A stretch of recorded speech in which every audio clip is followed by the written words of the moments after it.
be educated, but I'm so frustrated. Hello to my loneliness. I guess that ignorance is bliss. Take me back to before I knew. Rewind, take it out of cue. Innocence can be a young man's game. Signed up for the hall of shame. I wish I knew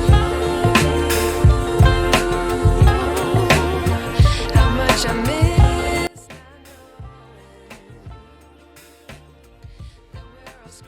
I-click natin ang payment reference number. Pag meron ng nagawang PRN, i-cancel muna natin ito.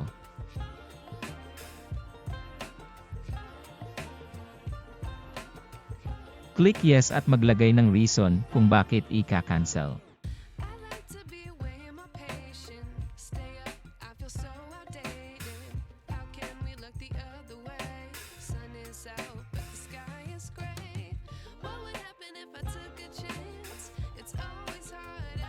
Pag nawala na ang dating PRN, i-click ang Collection List Details sa left side.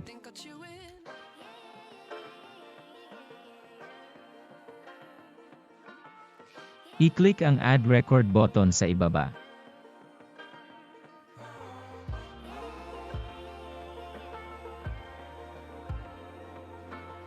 At dito, ilagay na ang SSS number ng bagong empleyado na idadagdag.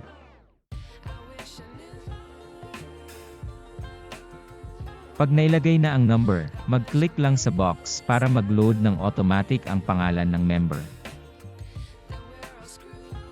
Ilagay ang monthly na sahod at iba pang hinihinging impormasyon.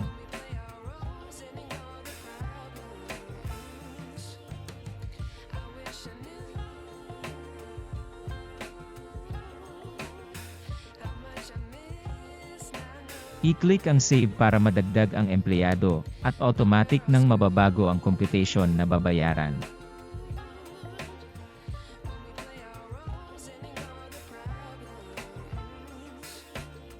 I-click ang Back to Summary, at dapat magpapakita na ang bagong amount na babayaran.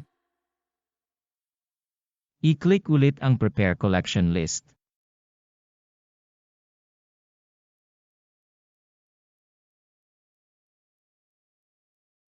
At dito, pwede nang i-download ang bagong resibo upang mabayaran sa mga SSS branches o bayad centers.